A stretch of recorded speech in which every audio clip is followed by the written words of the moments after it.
होलिका दहन कब होगा? 3 मार्च या 2 मार्च? रंगों वाली होली 3 को मनाया या 4 को?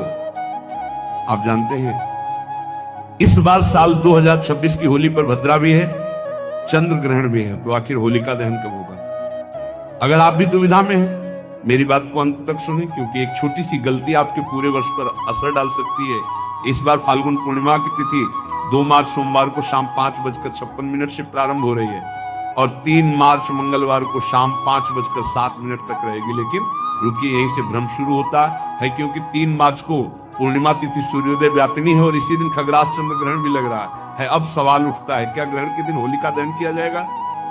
क्या सूतक काल के कारण पूजा टालनी होगी? कुछ विद्वानों के अनुसार होलिका दहन 3 मार्च मंगलवार को ही होगा और रंगों वाली होली 4 मार्च बुधवार को मनाई जाएगी।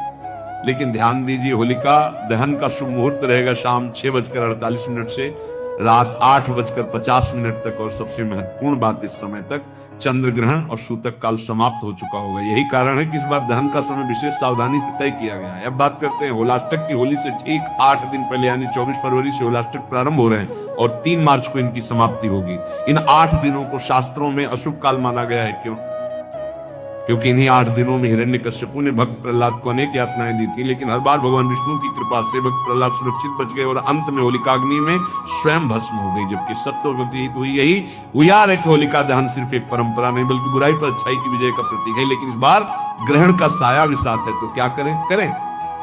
सबसे पहले होलिका दहन से पहले स्नान करें, दान की सामग्री अलग रख दें, फिर विधि पूर्वक पूजा करें और उसके बाद ही दहन में सम्मिलित हों। एक और महत्वपूर्ण सावधानी, अगर आपको लगता है कोई व्यक्ति आपकी उन्नति से ईर्ष्या करता है तो होलिका दहन के दिन उससे किसी भी प्रकार का प्रसाद या सामग्री ग्रहण न करें। यदि भूलवश ले भी ली हो तो उसे स्वयं सेवन न करें। किसी पेड़ पौधे के नीचे शांत मन से विसर्जित कर दे।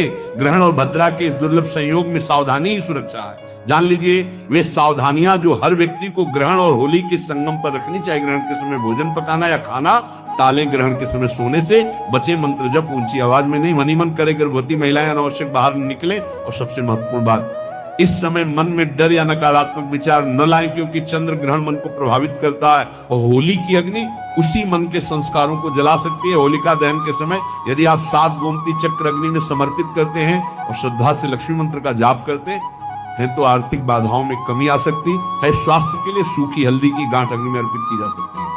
घर की सुख शांति के लिए अगले दिन गंगा जल का छिड़काव करें। बच्चों को नजर दोष से बचाने के लिए होलिका की 7 परिक्रमा कराई जा सकती है। शत्रु बाधा से मुक्ति के लिए होलिका की राख का सीमित और श्रद्धा पूर्वक प्रयोग किया जाता है। लेकिन याद रखिए, कोई भी उपाय तभी फल देता है जब कर्म शुद्ध हो, जब मन साफ हो, जब इरादा पवित्र हो। जय श्री राधे।